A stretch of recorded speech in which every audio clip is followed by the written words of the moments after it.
মাঝ রাস্তায় রিতমের সামনেই সুদীপাকে নিজের ভালোবাসার কথা জানিয়ে নিজের বুকে জড়িয়ে নিল আদিত্য।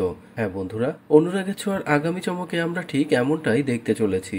রুডির পাতা ফাঁদে পা দিয়ে চৌধুরী বাড়িতে ঝড় তুলেছিল আদিত্য, আর সেই ঝড়ে ভীষণভাবে আঘাত পেয়েছিল পরমা। কিন্তু পরিবারের সকলে যখন বাড়ি ফিরে আসে তখন পরমার অবস্থা দেখে, এমনকি আদিত্যর এই অবস্থা দেখে সকলেই সুদীপার খোঁজ করে যে সুদীপা কোথায়। কিন্তু আদিত্য কাউকে কিছুই বলতে চায় না। এদিকে আদিত্যর মা বলে, তুই এক্ষুনি সুদীপার ফোনে কল কর। এদিকে আদিত্য যখনই সুদীপাকে ফোনে পায় না তখনই আদিত্যর দুশ্চিন্তা বেড়ে যায় যে সুদীপা তাহলে কোথায় গেল, কি হয়েছে। রেস্টুরেন্টেও খোঁজ নিয়ে জানতে পারে সুদীপা সেখান থেকেও বেরিয়ে গেছে। সবটা শোনার পরে আদিত্য কি করবে ভেবে পায় না।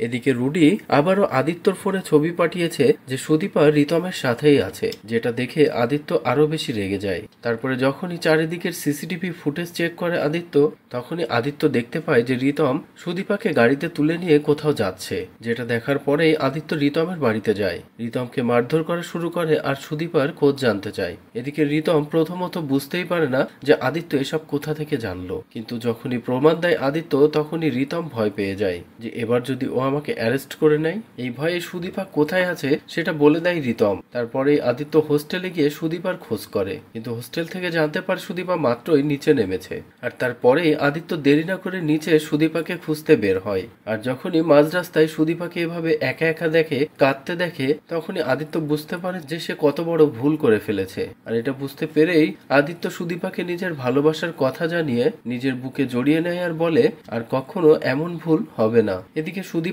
আদিত্যকে পেয়ে খুশি হয়ে যায়। অন্যদিকে রিতম চোখের সামনে এই সবটা দেখে সহ্য করতে পারে না, কিভাবে দুজনকে আলাদা করবে সেটাই ভাবতে থাকে। তো বন্ধুরা, এবার যদি মাঝ রাস্তায় এভাবেই রিতমের সামনেই সুদীপাকে নিজের বুকে জড়িয়ে নেয় আদিত্য, তো সেসবটা দেখতে তোমাদের ঠিক কেমন লাগবে কমেন্ট করে জানাও। পরবর্তী আপডেট পেতে চ্যানেলটি সাবস্ক্রাইব করো।